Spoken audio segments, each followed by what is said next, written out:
Bonjour à tous. All right, well, good afternoon, everybody, and delighted to see so many of you. I counted. There are exactly 567 people attending this conference on Shadow AI, Trust, Sovereignty. So what we're going to do here is try and look at the genuine challenges of AI. We're with Orange Business, and we work very closely with our colleagues from Orange Cyber Defense, who you've already seen in several conferences, and you also saw their booth where you can find them later on in the afternoon, and we're specialized in artificial intelligence. And the key point that we're going to show you with Marine, who's going to come and join me just afterwards, is that artificial intelligence is little by little extending the scope of cyber, and cyber being the area of the major issue of trust. And that's what we're going to be looking at in the 3/4 of an hour. So please don't hesitate to ask questions, to stay as active as you possibly can, to share your comments with us, and even if they're a negative comment, we're quite happy to hear it. There may be some topics that we're not 100% right about, of course. We're still looking for solutions. I know that the seats are very comfortable, and I was sitting this morning in one of them, and I know it's the postprandial session and we're just after lunch, so digesting our lunches. We don't hesitate anyway to ask any questions you may have throughout these discussions. So for this conference, we're going to talk about how AI opens, extends the very concept of cyber, but also of trust, more generally speaking. And then Marine will join me to talk very concretely about the solutions we offer, and even to do a live demonstration if we have enough bandwidth and if it all works out. It's always a bit, of a nerve-wracking experience before and during demonstrations, but we're going to show you the live intelligence demonstration. So I hope you will be active. So I have a question for you. Let me see if I can change slides. So the question for you. So this lady has a question for you. Do you practice shadow AI? Raise your hand if you use ChatGPT, Midjourney, Claude Gemini, or any other solution in a professional framework using corporate data. Ceux qui lèvent pas la main sont des menteurs. Those who are not raising their hands are liars. Sorry to tell you this officially. Among the 564 people, there are 432 who raised their hands, so you can give yourselves a round of applause to remain active. Off we go. Mais en vrai, il faut absolument pas s'en réjouir. But in fact, we shouldn't rejoice about this. Shadow AI is a plague. It's a new plague for the company. We're talking about shadow IT for years and years, but with shadow AI, it's taking on an entire new proportion. And according to polls between 18 and 50%, I was reading a poll that said about 60% of staff members, in people working in knowledge, who use a lot of Excel spreadsheets, PowerPoints, and Word documents, do shadow AI. Every time you do shadow AI, you are, your company is running a risk in terms of loss of data, because when you look at these solutions for the public at large, they do not guarantee the confidentiality or the security of your data. And they tell you that all the prompts, the exchanges and dialogues that you're going to have with these solutions, and even all the documents you'll be sending these solutions, will be reused to continue to coach and train these new AI models. So you have a new risk, is that the data can be exposed to the people who are going to prompt the models that have been trained with your own data. So your competitors will be benefiting from your experiences, because they'll be using your models that were trained using part of your data. So shadow AI in itself today represents the biggest threat in cyber terms for the use of AI, and we're going to look at some concrete solutions to tackle this issue and see what we can do about this plague of shadow AI. All right, so I'm having trouble with the remote control. I just have to walk here, no problem. Let's see, it's doing something very strange here. Anyway, so now that I've shown you your grandmother, perhaps, I am going to introduce myself now. I'm Mick Levy. I'm the Director of Strategy and Innovation, Digital Services at Orange Business, and I'm supporting businesses in their AI data transformation. I probably have the best job in the whole company, so my colleagues are quite jealous, in fact, and my job allows me to meet about 100 different companies every year, talk to them about their issues, their projects, their intentions, their plans for artificial intelligence data, and I moderate about 70 conferences a year in companies on topics related to these major issues. So I'm delighted to share our experience with you over the next few minutes. So I'm going to move over. The remote control does not want to work, sorry. Just a few words of introduction. With Marine, we're in an entity that's called Digital Services within Orange Business. I think you know Orange Business on the telecommunications aspect. So there's a branch of Orange that's tasked with telecommunication. You know Orange on cyber, which is, of course, a major part for FIC for this forum. And we're in another branch of Orange that supports companies in their data projects, AI projects, cloud projects, all their digital projects, basically. There are 7,000 staff members in Europe, including 4,400 in France. So that makes us the fourth-ranked company in the sector in France. And we are supporting all infrastructure projects related to the cloud, data, artificial intelligence, especially on the Trust Cloud. And we are placing data and artificial intelligence at the heart of our action to be able to deliver value and digital transformation for the customer experience, the employee experience, and operational experience. So all of this is done from one end to another, from start to finish. So throughout the chain, from the beginning to maintenance, operating condition, development, and two essential aspects of very painstaking attention to sustainability and even more painstaking attention to the theme of trust, which is the core issue we're going to be talking about today. Sorry, you also want to play with the remote control. What's your name? Alex. Alex is maybe going to save my remote control here. I'm not sure about that. Let's see. So I was telling you in the introduction, artificial intelligence amplifies and extends the scope of trust. If you take the topic of cybersecurity just to start, well, artificial intelligence, when you create artificial intelligence solutions in the company, you implement projects, you open access to go and look at the major LLMs on the market, it's going to offer a new potential attack surface. And of course, artificial intelligence is increasingly used by hackers, by attackers to bring in attack strategies, which are increasingly fine-tuned, massive, and increasingly complex to detect.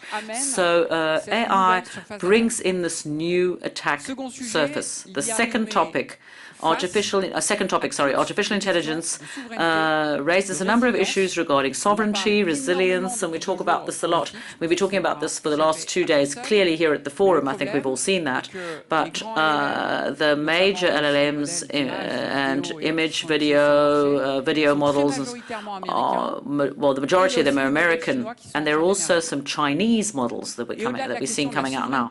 So the issue of sovereignty or technological resilience that we're talking about here, there's an issue of culture as well, and that also needs to be taken into account. All of these artificial intelligences have been trained mainly on English-speaking data, in particular for the American artificial intelligences, and they convey an English-speaking culture, an American culture mostly, and that's quite clearly identified looking at a number of questions that are asked in these AIs. Beyond sovereignty, I'm saying it opens up the scope of trust, but there's also the issue of safeguarding, preserving a culture and the ideas that are conveying through these AI at a time when we're using them increasingly to help us to think sometimes with them. Just sorry, in this presentation I'm having trouble with the the remote and the way it's coming up. But anyway, just telling you about some other aspects. For example, the aspect of transparency and explainability. This is a key question. What trust are we going to give AI if we rely on automated decisions made by the AI that we cannot explain? So we cannot explain why AI gave us this answer. We have no transparency. We have no on the data that were used to train that AI, for example. We have another question, which is hallucinations. Hallucinations is all these small or larger mistakes, bigger mistakes that AI makes. What is this going to entail in terms of trust if we're using bots, agents in the company that are going to lead us or mislead us into the wrong decision or not answering with the real data or the real information of the company? That could totally break trust in the company. Then there's the issue of bias, skewed interpretation. Artificial intelligence has a skewed interpretation with biases that can reproduce inequality, but even, in fact, that could even amplify these inequalities. If you use artificial intelligence in banking to grant loans, and the address, for example, is part of the various criteria taken into account, that can amplify inequalities that are already related to the place, for example, where a person lives. So we're extending the scope of cyber, and there's a whole scope of trust. And then we can extend that to the environment. You know that digital technologies have a significant impact on the general carbon footprint in impoverishing biodiversity. So digital in France represents 4 to 4.5% of CO2 emissions in the country in general. But we also know that today AI is pushing growth of carbon emissions throughout the world.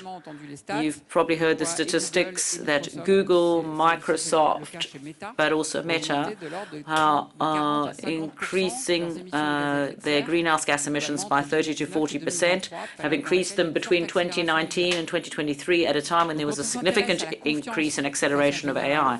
So if you're talking about trust around AI, it's also a topic to be discussed, to be addressed. How can we create AI that is a little bit more frugal and that has a lower impact on the environment?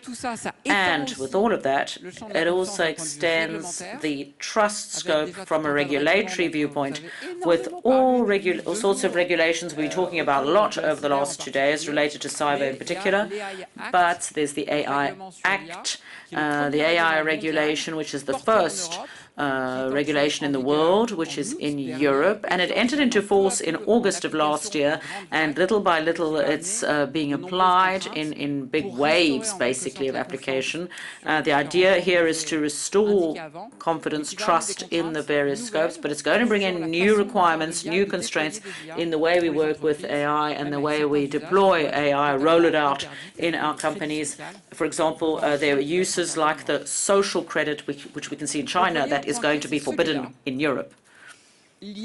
So you see, this is AI. AI is IT, like all the rest, but with specificities due to its non-deterministic mode, a mode that allows attacks that are different due to the prompts in particular, which will create an upheaval in the way that we discuss not only the cyber issue, but also the more general issue of trust in our businesses and companies. And this is going to increase as AI solutions are rolled out everywhere. You see, there's not a single publisher. If you look at all the booths, if you look at all the booths, stands, all the publishers will tell you that they've integrated AI into their solution. It's good because it creates different ways of defending yourself, but it also creates new means of attacking.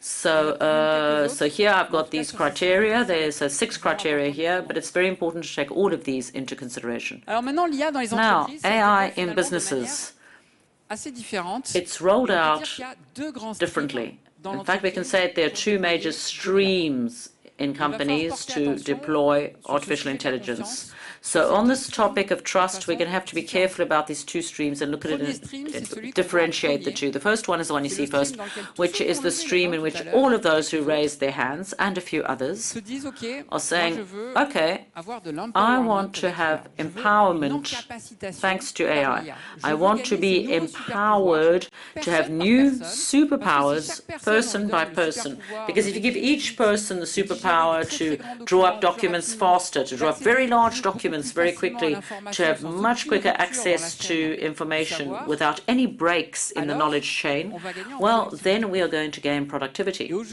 And today, in too many companies, the topic of AI is being reduced to this question of the individual performance. We'll see that you have to start there, but that's not enough. Now, on this issue of the individual performance, what you need to be concerned with is shadow AI from a security viewpoint. That's why I started with that, and I really re-emphasize this. This should be the #1 priority of companies to tackle shadow AI. So what are we going to do? If we take this in order, first of all, establish a framework. A light framework with charters, have them signed by all the employees, maybe slightly not so light, to have clauses in contracts or amendments signed by staff members, or of course we could cut off all access to external artificial intelligence. That could be counterproductive, so be careful. Second thing, we're going to have to raise awareness. That's essential. Explain why there are risks related to shadow AI, what are the risks, and show why you have to be very careful and that all of us together must protect the data with the GDPR requirements, of course, to protect personal data. So it's extremely important to have this, with respect to our competitors, to industry secrets. Then the third thing, we're going to have to deploy, roll out solutions. Well, if you restrict shadow AI without providing other solutions to empower people, well, you'll be losing on both fronts, because your staff members are not going to be happy because they can't use AI, and the second time because you haven't seized the opportunities of AI to improve the productivity of your staff members. A statistic, 92% of students use AI for their studies at least once a week. When these people come into the corporate world, well, it's just like me, at my age, if I were told, Mick, for us, sorry, we don't have access, we don't think Excel is going to work, it's not cool, we don't use Excel. If I'd been told that at my age, I would have said, no, that's not possible. So understand that for people who are going to become the AI generation, those people are going to be arriving on the job market in the businesses. It's a tool just like any other tool. It's the same thing as us sending an email using our cell phones or Excel. So they will expect those solutions in the company. And the last point, we're going to have to train and educate to explain the risks, the limits of AI. We talk quickly about the bias, the skewed interpretation, hallucinations. We're going to have to explain all of that. Second stream, and I'm going to speed up because Marine is waiting for her turn. I don't know if it's because your computer fell a little bit earlier, so I don't know if that's why it's not working. The second stream is to roll out artificial intelligence at the right scale. So the first stream, we used AI to empower each of our staff members. Here we're going to use artificial intelligence to revisit a process, to make a process more effective, to disrupt it almost, create a product, create services which could be included in another product, could be integrated into an object or into a web app or a mobile app. And so we're going to be creating something with artificial intelligence and not just give power or empower each of our staff members. So there the issues are to correctly use and qualify the uses that we plan. And from the very beginning, we need to take into account the risk level. Remember my matrix with the 6 levels of risk. What are the risks of hallucinations, skewed interpretation, bias, cyber exposure? All of those risks you will have to ask them and then use them to choose your use case to see the value that this will bring to you. And then there's a statistic we've been hearing for years now. 80% of AI projects of this type would not be able to be upscaled to a real use scale. One of the reasons it doesn't is because the company does not accept to change their processes. You think that you do a proof of concept and then you push on a button with your proof of concept and it's going to be bigger and at the right scale. Well, when you push the button, you have to accept to transform your business, to review your processes, to review the way in which you work in the entire department that is impacted for the entire process. You have to see that when you add an AI function on a mobile application, people who are working on the product accept this function and interpret it correctly and accept it in the same way as any other function of the product. So that is how we are going to go beyond this loop of the 80% AI that doesn't go up to scale. Now, there we are. Sorry, just to... That is the dual challenge that we have to use AI in the company. First of all, work on these solutions to empower our staff and also tackle shadow AI and raise awareness of all the risks. And on the other hand, find use cases that are going to bring in value at the right scale while taking into account the risks for each of these use cases. Do you have any questions on everything that I've just said to you before we move on to the demonstration part? Yes, I have a microphone.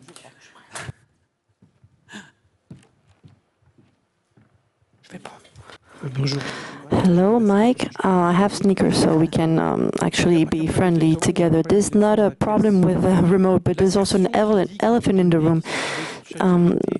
On ChatGPT, the data integration in terms is real, but we do not have proof of that. In my company, we have forbidden AI usage, and I am incapable when I'm actually sending to ChatGPT the legend, that series on Canal+.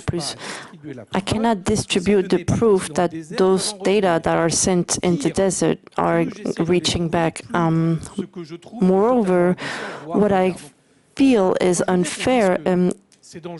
I understand that it is dangerous, but if we don't give the reason of the danger, it is not really easy to understand. We cannot convince our bosses that always have the same kind of common sense. We know that kids do that on their parents' cell phone. How can we do to actually tell people what happens? It is not easy.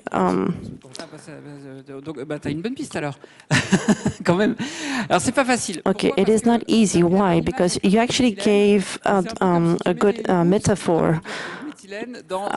Talking about poison that you spread in an ocean. There are some examples. Remember Samsung's example that found part of his code in this idea. I give you another example. It is a bit less straightforward. It's a very big stain in the ocean, talking about ChatGPT linked into Russia.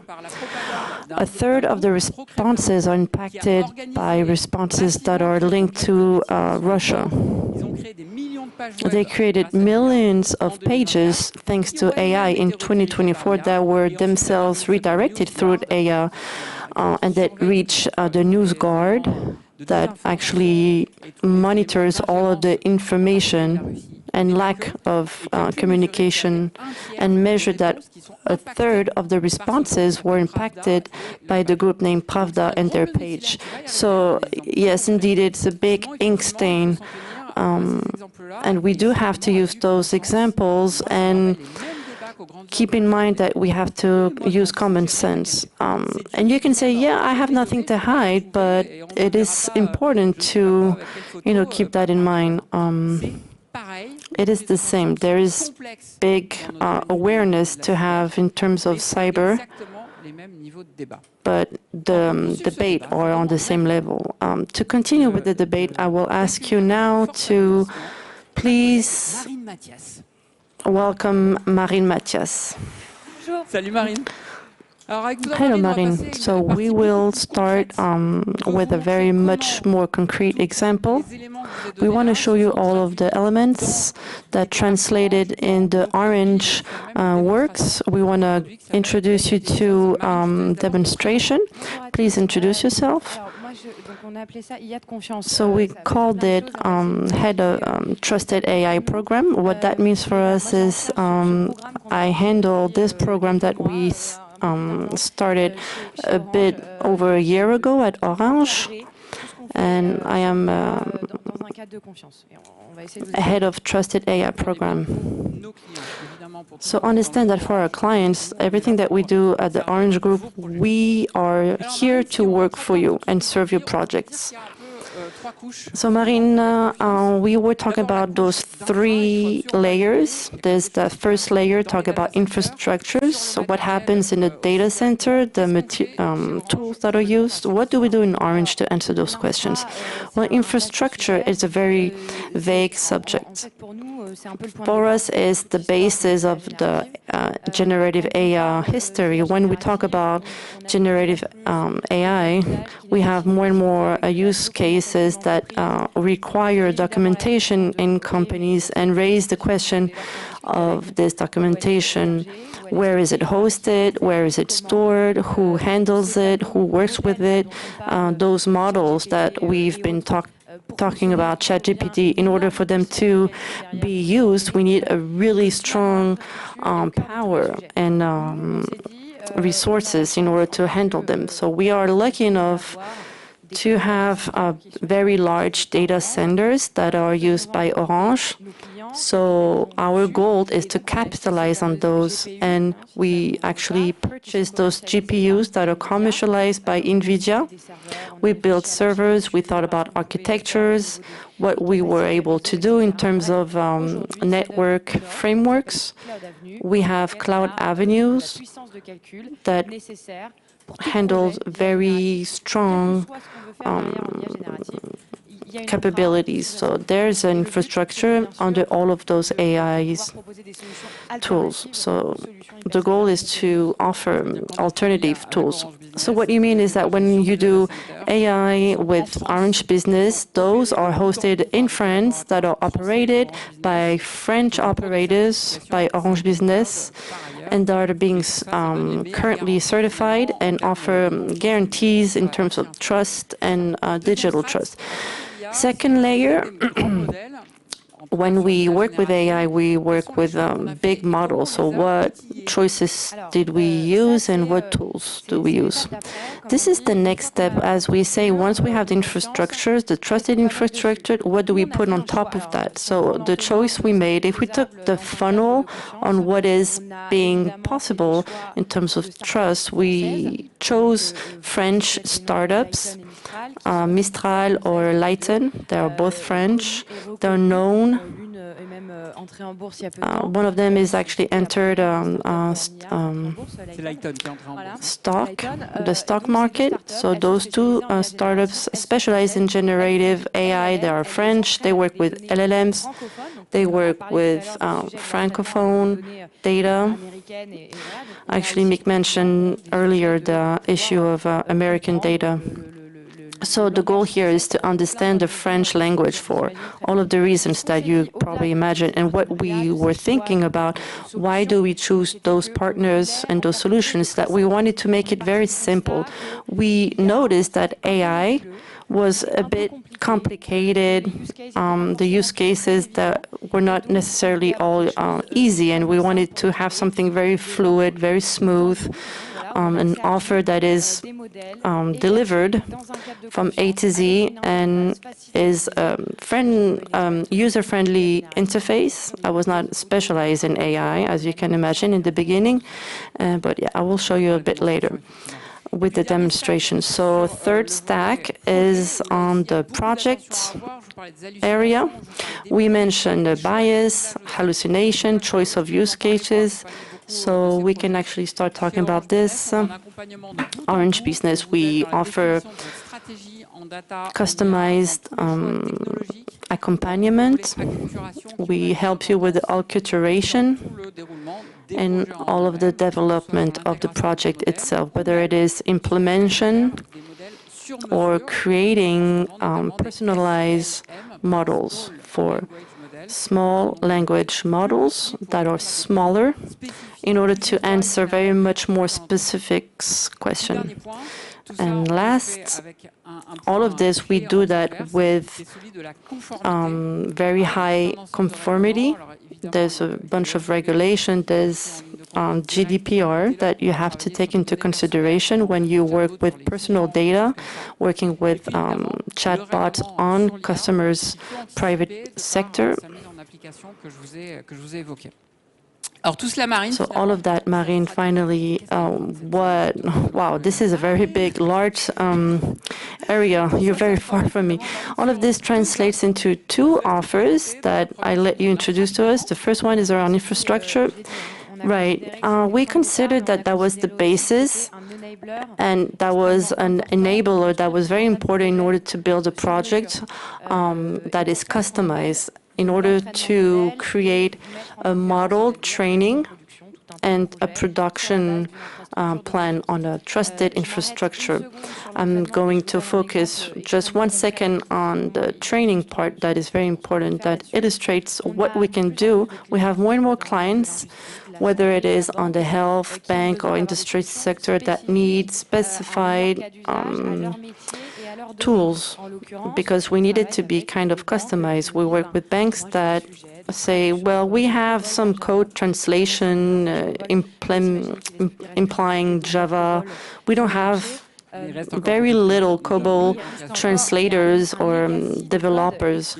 So there's a very big code legacy. So there's a subject on how can I implement such a tool that helps my developers. So there is nothing really available on the market, and maybe a few months back there was not much, but the idea is, let's take some example on the market and take some of your code lines, and you'll have a very specified and customized model so that your developers can have access to more information. So this is what we do. We take examples, we inject some data, and we just create a different use case, and we do that for many different sectors.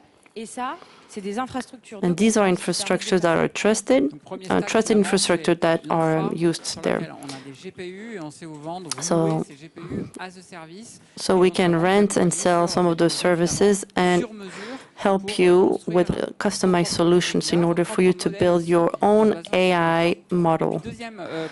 So second part is a product that is ready to be used, and you're going to show us how to do that. This is called live intelligence. There are two different worlds. We cannot exclude one or the other. Some projects are very specific and need some expertise and to be finely tuned. Is the left part. And then we also were thinking that there's a second part. We need to give solutions that are ready to be used by the users, that are easy to start with, in order to then evolve with like different, more complicated examples. So, for example, you have this tool on Wednesday, you can start using it on Thursday. And for this, the clients, organization, and the market, what do they tell us? They tell us, well, AI is a bit vague in terms of cost. We don't know how much it costs every month. And then the other question is, how can we create a subscription plan in order for us to be able to handle it? So this is very important in order for the organization to actually see this option available for them. We still need to find our ROI. We still focus on trust. It's not because it's easy to use that it's cheap. It's well hosted and well stored, and we can access this interface in order to exchange with the documentation. You can download this interface. You can download this documentation, and this is what we call live intelligence. So finally, an offer to create customized AI on a trusted infrastructure. We can accompany you on the services, and an offer that we also offer ready to be used that can actually be a shadow AI tool in order to fight it. Okay, so let's start the demonstration. Okay, so I have the responsibility to do the demonstration. Okay, so maybe we are short on time, but we'll actually push this. Ok.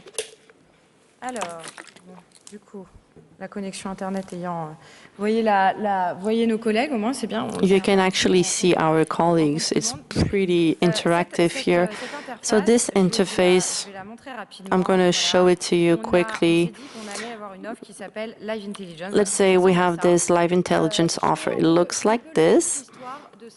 So talking about history, this solution is not only a commercial tool, it's also something that is the fruit of an internal experience. Our internal team were exchanging on how we can find a solution to handle this shadow AI in the company. So I'll give you a few digits. The goal was to put this tool available for the 120,000 collaborators in Orange. So we have about 60% of people that use it. So this is just like proof by usage. How do you handle shadow AI in Orange?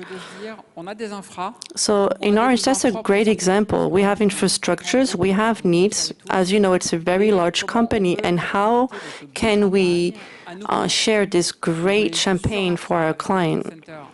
So you saw in the infrastructure and the data center in terms of Data Avenue. I am part of the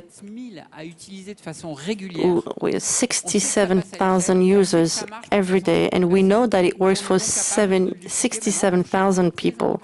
And we can duplicate this tool for different companies and create some sorts of bubbles for each companies.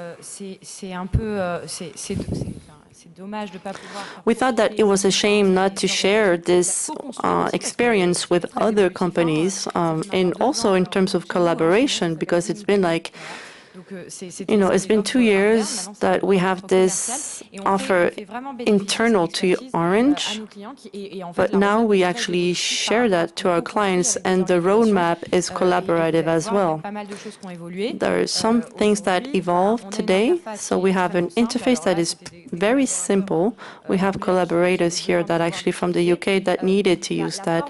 The strength of this tool is that, of course, you have a chat area, nothing revolutionary here. But you have this chat that is multi-LLM. You can choose the type of model. So here you have ChatGPT, Gemini, and you have the ability to choose your model.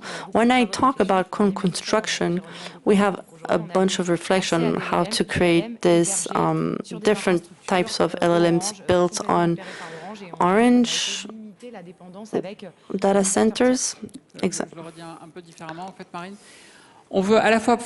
We want to provide a choice for all of the LLMs available on the market. So you can see here it's just a small example. For all of the examples, you need a full trust. So we're going to reduce all of the LLMs needed for only the LLMs that are trusted.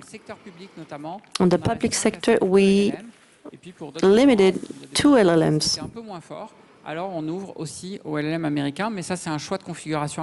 And then depending on your choice, we can expand those LLMs.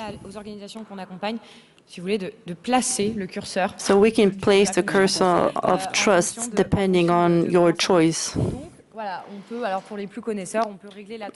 You can also regulate the heat. You can be either creative, more or less. We give the collaborators different features for you to be, like, customize this tool. We try to create disruptive methodology. We have a lot of people that are starting to be very knowledgeable about AI. We have legal teams, HR, finance teams. There's a bunch of different teams. And our idea was to open all those use cases in order to share our experience. So it just like provides a really large knowledge base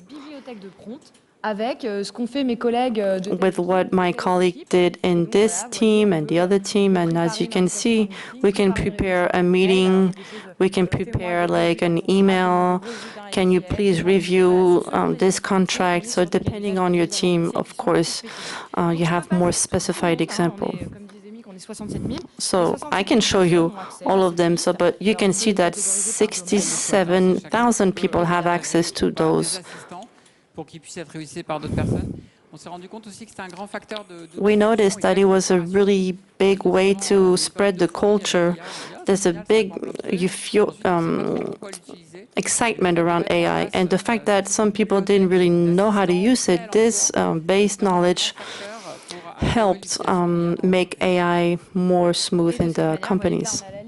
De tous les domaines potentiellement concernés, on peut aller. Donc là, par exemple, on prend un use case au hasard. So let's take a use case randomly.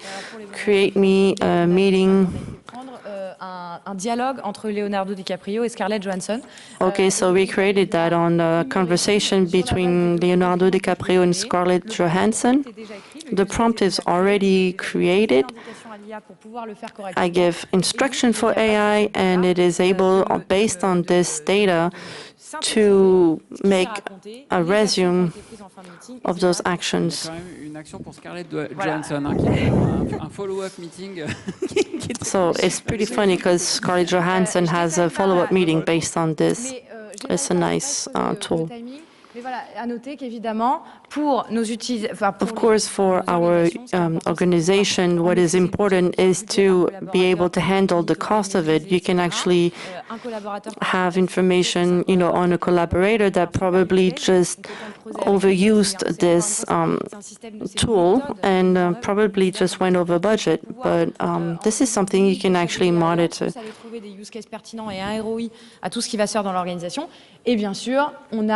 And of course, you have a bunch of KPIs. What happened today? How many users did I have? How many work simultaneously? And then you can follow the ramp up simultaneously. So here is roughly what our tool does, this live intelligence application. So do you have questions while we look for the right presentation? Okay, there's one question over there.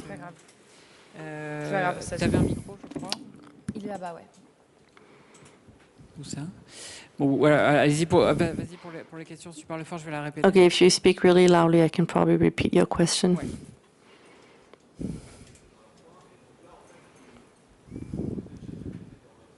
Ah.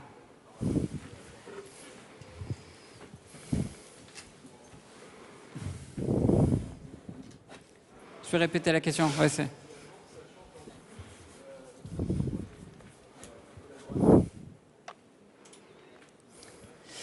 Alors. Okay, so I'm going to repeat the question for everyone to be able to hear it. We were saying in the beginning that we should not use ChatGPT because of the shadow AI, but here we provide some ChatGPT. So why is it not considered as shadow AI? And the second part is, it's not because we don't implement this that some of our collaborators will not use ChatGPT. So how do we handle shadow AI when we actually provide those solutions? So on the first part of the answer, what you should not use is public ChatGPT. If you use ChatGPT.com, if it is free, of course, you know that you are the product. And this is where the data will be collected. The way we attack ChatGPT is through private instances that are built on Azure and through APIs that we have minimum of a legal guarantee because we don't work with Microsoft. But there's a legal guarantee of non-reuse of this data that is supposed to be sensitive, and we keep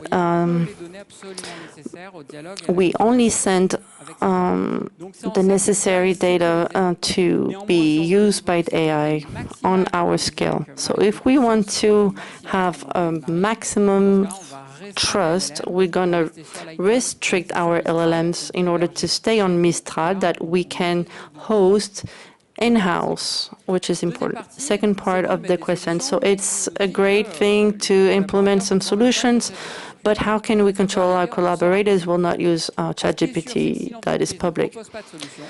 If the company does not offer their own AI, you cannot control the fact that some other people will use the public ChatGPT. And as we talked about it earlier, young people all use that. I said 92%. So when you look on the live intelligence tool, you have access to all of the LLMs that work. And in Orange, we feed this list, and we are up to date, and it should answer most of the needs. So now, if you still have some employees that don't respect limits that you set in your companies, I'm in favor to cut some of those accesses for some of your employees.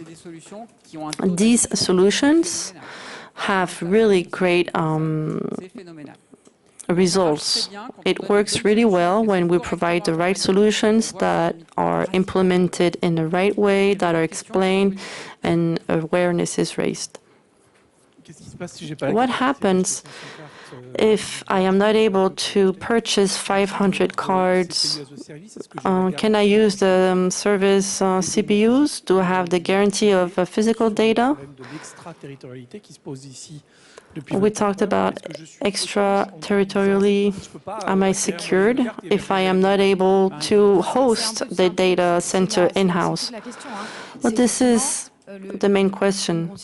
We consider that the 500 GPUs, we need time and money, so that's why we offer some solutions. The waterproof aspect of it is, what is what we want to offer. We have data centers in Normandy, so we deploy solutions that are on the market, used by third parties. We mentioned audited LLMs, it's insured, and we have two modes. In any case, we give that choice for our customers. We have one that is mutualized, and in this case, we have all of the guarantees for it to be waterproof. And then we have different clients that want it to be handled in their own environment. It's a physical server in our data servers, and user license. So let's just summarize. The answer is yes. So are those, Palo Alto, for instance, enables this control in the browser that can block some of those AI generative websites. In order to block the access of public AI, yes, of course, we didn't open all of those technical parts in order to handle and put a cap on those solutions. Palo Alto, of course, offers some of those solutions. We have, and also our key partners work with that. There's many other solutions on the cyber part, but not only. You also have scaling up solutions, technology bribes that are being implemented. Thank you very much. I have two questions. One is on, do you have an idea to measure shadow IT? Because you provide a good measure to tempt people not to use shadow IT, but shadow AI or shadow IT is, you you only see what you see, and you don't see what you not see. Ouais. So that would be my first question. Ok, bah on va répondre à celle-là. La réponse est non. Il n'y a pas. We're going to answer that one. There are no tools to very effectively measure shadow AI. What we do on projects is we ask questions, we do surveys, polls. We did an audit recently and with a very tech company that there were 80% of staff members who were using shadow AI. When you ask, people say so. Spontaneously, I asked you, and most of you spontaneously raised your hands. People aren't actually hiding or concealing their use. That's not really the topic. It's just that often there's no other solution, really. If you ask, that's where you have answers, and to go into other solutions, for example, discussed with browsers to see what are the number of calls on OpenAI or others, but that will be partial because there could be access by a home office or mobile phones. And I would add that if you take the question, you could do it the other way around by retro-engineering. So for us, it was key to say that we're going to make dashboards available to see the adoption rate of what we're doing to, against shadow AI. So we say that at a given percentage of the target population, we have 60% who've adopted it. So we know we can already start to measure that shadow AI is starting to be limited in light of the high adoption rate that we've identified in the solutions that were implemented. And the second question? La deuxième question, c'était plutôt un commentaire, une petite seconde. C'était en lien avec la question sur le côté technique. Le fait que les personnes puissent s'envoyer sur leur adresse mail personnelle, d'un point de vue technique, au début de la conversation, comment on peut traiter ce comportement en termes de sensibilisation pour pouvoir bloquer l'accès à ces interfaces? I'm not really... Okay, so how can we block technically?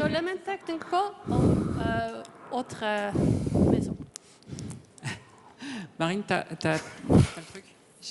J'avais compris comme toi là, au niveau de la question. So the idea to technically block on the proxy is the main idea here. On different levels, it's very depending on the environment. Maybe you can prove that in your company. This is not really the common usage. Awareness is very difficult because it is not transparent. It is not super visible for anyone. It's very delicate subject. You need to use awareness, technical solutions, and also provide some alternative solutions. Otherwise, it's a lost cause. Any other question? Because we don't have a lot of time left. Okay, so there's two questions. If you can please pass the microphone. Ouais, à peu près. En plus, c'est en français, donc c'est... Ouais.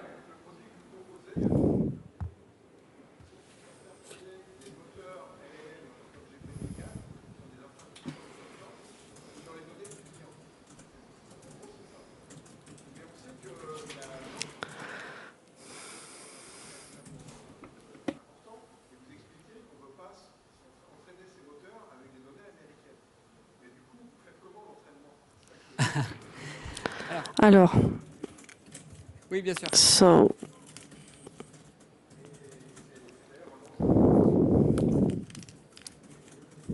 alors, bien sûr. Alors, nous, en tout cas, pour so on our live intelligence tool, we do not have developed our own model, and Orange has not the ambition or vocation to create large language programs that are very expensive to create. They have a very large carbon impact as well. However, we started to work with close proximity with Lighten, and we have a very close partnership with Mistral that helps us understand how they train their LLMs, what do they have under the roof, and what did they use in order to train their AI. it is not magical solution. No one was able to actually train AI. For now, we cannot train ourselves with 100% of French data. We don't have enough data in order to have this language training. So we need to use French or European companies, Mistral or Lighton, and then when we have usage, I don't know if you remember, but the right side of the presentation that I gave, we can start working with fine-tuning with data that comes from the companies, and therefore to have usage that are narrowed down. And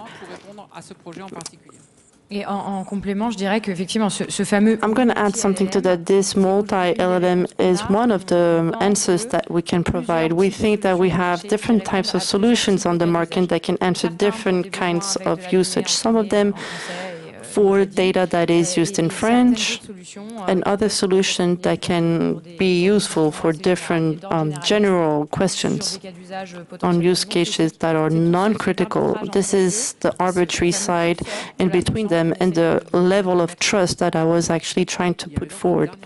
There was one last question here. I'm going to repeat the question. Do we not have knowledge of data loss between a large model that collects this data on the internet versus a smaller module? So thank you for this question. In order to understand, it's actually going a bit outside of the focus of this presentation today. However, on the right side of my presentation, when we talk about projects that need to be used with chatbots and a specific process, implement an agent that is going to automate some financial analysis, we actually noticed that in reality, it might be counterintuitive, but this model that are smaller, that are trained specifically for one usage case to answer one specific question, will be more efficient. And this on two levels. One of them in terms of quality of answer and the trust level, because you might not be able to talk about a recipe or your next trip across Europe, but it will be trained for what you have asked originally for one specific question. It will be more transparent. And the second level of efficiency, it will be less cost-effective, it will be a lot smaller, and so it will be cheaper in terms of carbon production. And this is something that is very important for Orange Business, and it will be a key point here. If we can train smaller models that will be used thousands or millions of times in the company, this will be better for us. It seems maybe counterintuitive, but what we see on the projects is that this is the best way to go. So thank you very much, everyone, for your question. Please stay active and awake. And we are still here. If you want to exchange with us, we'll still be around here. So thank you, everyone.